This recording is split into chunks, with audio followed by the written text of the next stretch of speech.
Току-що присъствахме на хвърлянето на кръста на Йорданов ден в Гърция, в Стилида. Не знаехме дали нарочно стана така или 3 пъти го хвърлиха, едва ли. Първо попа май изпусна кръста, втория път не знам защо го хвърли. Мислих, че ще е последен, а той го хвърли и 3-ти път. Иначе много ми хареса за това, че е тържествено, с духова музика, манифестиране. Доста хора, да. Като за малко градче имаше доста хора.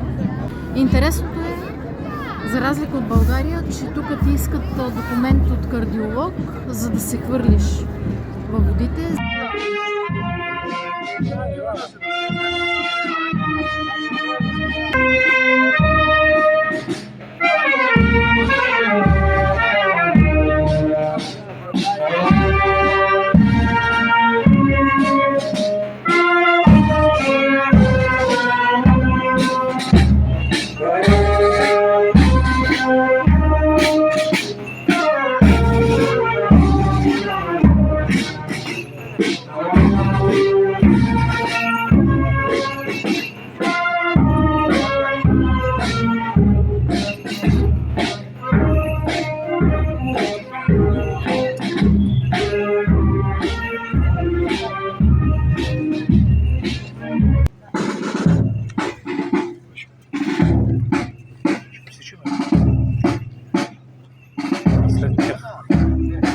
Е редно да им разваля.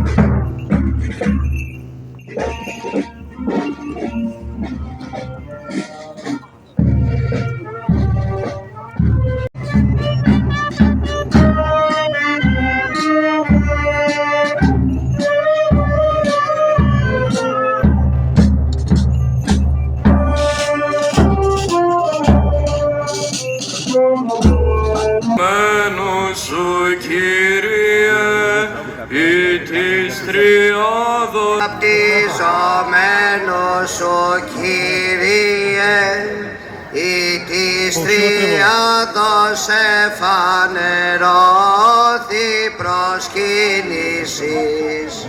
του γαργενήτων